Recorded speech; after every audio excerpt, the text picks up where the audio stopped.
اتنے وقت میں مجھے کوئی پٹاخے کی آواز آئی تو میں سمجھا یہ کوئی پٹاخہ کسی نے شادیوں میں ڈالتے رہتے ہیں، تو میں سوچ سکتا میرے پاس پٹاخہ یہاں پڑا ہو، تو مجھے یہاں کچھ گرمی جیسی لگی اور مجھے کچھ پتہ نہیں تھا۔ اتنا وقت میں انہوں نے مجھے جلدی جلدی گاڑی میں بٹھا دیا۔ جو انہوں نے مجھے گاڑی میں بٹھایا تو مجھے کہنے لگے جناب یہ تو ایک پستول تھا صاحب کے اس انسان کے پاس اور اس نے 2 گولیاں چلائی تھیں۔ دوسری گولی میں ہمارے ان کے جو ہماری سیکورٹی والے بھی ہیں اور دوسرے انہوں نے کیا کیا کہ ایک نے اس کو ہاتھ بازو سے پیچھے کھینچنے کی کوشش کی تو اس سے وہ ڈی اسٹیبلائز ہو گیا، تو اس کا جو پستول ہے وہ اوپر کو چلا گیا۔ اتنے وقت میں سیکورٹی والے نے اس پستول کو اس کے ہاتھ کو پکڑ لیا تو گولی چل دی تھی۔ میں نے اتنا ہی سنا۔ اس کے بعد یہاں آ کے گھر میں مجھے کوئی بھی نہ میں اس آدمی کو جانتا ہوں نہ مجھے اس آدمی کا کچھ پتا ہے، بالکل نہیں۔ اس نے اسٹیٹمنٹ دیا کہ یہ 20 سال سے تیاری کر رہا تھا، اس کی پرسنل کوئی رنجش تھی، مقصد تھا۔ کیا لگتا ہے آپ کو کیا ہو سکتا ہے؟ دیکھیے مجھے کیا پتا اس کا مقصد کیا تھا، کیا رنجش کیا تھی، کیونکہ میں نے کسی کے ساتھ برائی نہیں کی ہے۔ جو بھی میرے پاس آیا جب میں وزیر اعلیٰ بھی تھا، وہ کیوں نہ اپوزیشن کا ہو، میں نے اس سے اپنے لوگوں سے زیادہ محبت کی، زیادہ ان کی مشکلیں دور کرنے کی کوشش کی۔ میں نے کبھی بھی دل میں کسی کے لیے نفرت پیدا نہیں کی ہے۔ پتہ نہیں اس کو کیا تھا، رنجش کیا تھی۔ لگتا ہے یہ سیکورٹی لیپس ہے کسی جگہ۔ دیکھیے یہ کہوں کہ سیکورٹی لیپس ہے، یہ تو ایک بہت بڑا سینٹینس ہے۔ سوال اس بات کا ہے اس میرج میں سارے بڑے بڑے لوگ تھے، اس لیے پولیس کو اس کا احتیاط خیال تو رکھنا چاہیے تھا، جس کا نہیں تھا۔ وہاں کوئی پولیس کا انتظام تھا ہی نہیں۔ یہ تو اللہ کا شکر ہے کہ میری سیکورٹی میرے ساتھ تھی، اور پھر ہمارے جو منسٹر صاحب تھے ان کی تھوڑی سی سیکورٹی تھی ساتھ، اور ہماری یہ ایم ایل ایز وغیرہ تھے جنہوں نے اس وقت ہمت کی، اور میں بچ گیا۔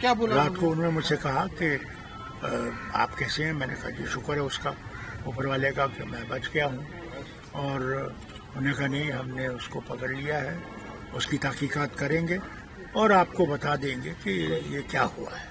سر انکوائری ہونی چاہیے پراپر اس میں، اور دیکھیے اب تو ان کی تک ہے، انکوائری تو ان کو کرنی چاہیے کہ ہوا کیوں، کیا وجہ تھی، کیونکہ یہ چیزیں ہوتی رہتی ہیں۔ آج کل جس ماحول میں ہم رہ رہے ہیں، جہاں پہ کہ ایک نفرت کا ایک جال پھیلا ہوا ہے، وہاں پہ احتیاط کرنا چاہیے۔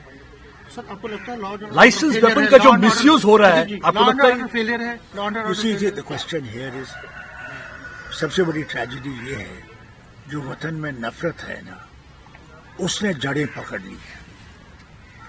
اب ان لوگوں کے لیے جگہ بہت کم ہے جو دوستی کی بات کرتے ہیں، جو ایک دوسرے مذہب کی محبت کی بات کرتے ہیں، کیونکہ کوئی مذہب سکھاتا نہیں ہے نفرت، کوئی مذہب سکھاتا نہیں ہے کہ دوسرے کو نقصان پہنچاؤ، بلکہ ہر دھرم جو ہے وہ محبت سکھاتا ہے، پیار سکھاتا ہے، ایک دوسرے کی مدد سکھاتا ہے۔ اور میں سمجھتا ہوں کہ ہم نے اس دھرم کو چھوڑ دیا ہے۔ کیا کہنا چاہیں گے اپنے ان پی ایس اوز کے لیے جنہوں نے ڈفلیکٹ کرا تھا؟ بڑا الزام لگایا، انہوں نے کہا کہ پولیس نے کوآپریٹ نہیں کیا، وہاں پہ پولیس کی گاڑی نہیں اویلیبل نہیں تھی، جو کوآپریشن دیکھیں نا وہاں پولیس تھی ہی نہیں۔ سب سے بڑی بات تو یہ پولیس تھی ہی نہیں، جبکہ پولیس کو ہونا چاہیے تھا۔ میرے لیے نہیں، وہاں تو سب سے بہت بڑے بڑے لوگ آئے تھے اس شادی میں، تو اس شادی کے لیے تو ضروری تھا کہ وہاں پروٹیکشن ہونا چاہیے، کیونکہ جس ماحول میں ہم رہ رہے ہیں اس میں ایسے لوگ ہیں، اور اس کا احتیاط تو کرنا چاہیے، ضروری ہے۔ آپ اپنے پی ایس اوز کا رول کیسے دیکھ رہے ہیں جس طریقے سے انہوں نے ڈفلیکٹ کیا ہے؟ دیکھیے میرے پاس الفاظ نہیں ہیں۔ ایک جو میرے ساتھ جو لوکل پولیس ہے، ان کے بندے ہیں جو میرے ساتھ سیکورٹی میں ہیں، اس کے بعد جو این ایس جی ہے جو اپنی جان کو سامنے رکھ کر مجھے بچانے کی کوشش کرتے ہیں۔ ایک آخری سوال کے نیتا جو ہیں، لیڈر ہیں، لگاتار ٹارگٹ کر رہے ہیں، کل شام سے جو یہ گھٹنا ہوئی ہے لگاتار ٹارگٹ کر رہے ہیں سینٹرل گورنمنٹ کو، جے اینڈ کے ایل جی ایڈمنسٹریشن کو، کہہ رہے ہیں کہ جو ایک سازش کے تحت یہ سب کچھ ہوا ہے اور سازش کی تحت تک جانا چاہیے۔ دیکھیے سازش تو اب پتہ لگ جائے گی، مگر میں گزارش کروں گا دونوں سینٹر کو بھی اور اسٹیٹ کے ایل جی کو بھی کہ یہ جو بار بار یہ کہتے ہیں کہ ماحول بالکل ٹھیک ہو گیا ہے، انہیں یہ دیکھنا چاہیے کیا سچ مچ ماحول ٹھیک ہو گیا ہے، کہ ماحول کیا اس لائق ہو گیا کہ ہم لوگ عزت سے چل سکیں. ٹھیک ہے ہماری رائے الگ ہوگی، مگر بھارت جو ہے وہ انڈیپینڈنٹ نیشن ہے، سیکولر نیشن ہے، اس میں ہر ایک کی آواز ہو سکتی ہے. مجھے ان کی آواز ٹھیک نہیں لگے، ان کو میری آواز ٹھیک نہیں لگے، مگر ہم لوگوں نے چلنا ہے. یہی تو اس ملک کی سب سے بڑی چیز یہی تھی کہ آپ بات کر سکتے تھے. آج دیکھیے میڈیا کیا لکھ سکتا ہے نہیں.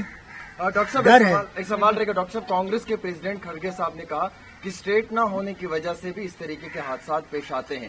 دیکھیے سب سے بڑی چیز یہ ہے ایک الیکٹڈ گورنمنٹ ہے اور اس الیکٹڈ گورنمنٹ کے پاس پاور نہیں ہے. یہ کیسے ہو سکتا ہے؟ اگر الیکشن ہوئے، الیکشن میں یہ وعدہ کیا گیا کہ صاحب اسٹیٹ ہوڈ ہم ریسٹور کریں گے، آپ کی مشکلوں کو دور کریں گے. اب بتائیے اتنے سال ہو گئے، کہاں ہے وہ اسٹیٹ ہوڈ جس کا وعدہ نہ صرف انہوں نے پارلیمنٹ میں کیا بلکہ انہوں نے سپریم کورٹ میں کیا؟ تب تو یہ آپ ہم پہ انگلی اٹھا سکتے تھے. سر اسٹیٹ نہ ہونے کی وجہ سے بھی کیا کرائم بڑھ رہا ہے جموں کشمیر کے اندر؟ دیکھیے کرائم جو ہے وہ تو آپ جانتے ہیں کتنا ہے، سارے وطن میں کتنا ہے، اور ہے غریبی بڑھ رہی ہے.